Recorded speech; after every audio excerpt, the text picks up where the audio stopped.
Hello बच्चों, चलिए प्रश्न को पढ़ते हैं। विद्युत अपघट्य विलयन की चालकता निर्भर करती है।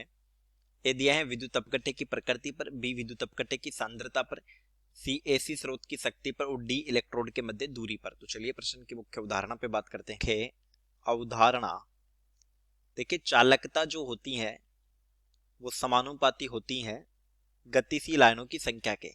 चालकता समानुपाती गतिशील आयनों की संख्या,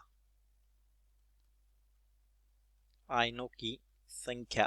कुछ कारक होते हैं जो चालकता को प्रभावित करते हैं, जैसे चालकता को प्रभावित करने वाले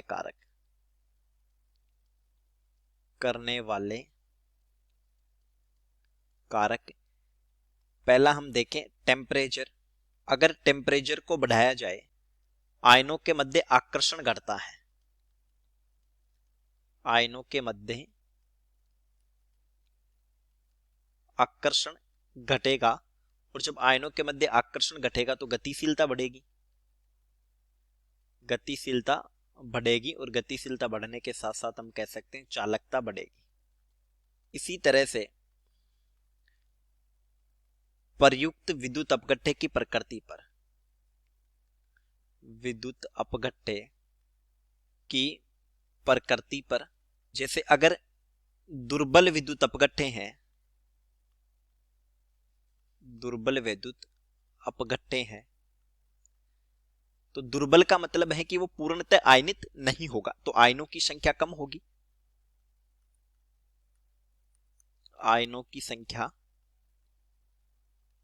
कम, और जब आयनों की संख्या कम होगी तो इसका सीधा सा मतलब है कि चालकता कम होगी। चालकता कम। अगर कोई प्रबल विद्युत अपघट्य है, प्रबल विद्युत अपघट्य, तो इस स्थिति में प्रबल वो होता है जो पूर्णतः वियोजित होता है। पूर्णतः वियोजित हो गई तो चालकता अधिक होगी। इसी तरह से निर्भर करती है तनुता पर, यानी तनुता बढ़ाओगे तो चालकता बढ़ेगी।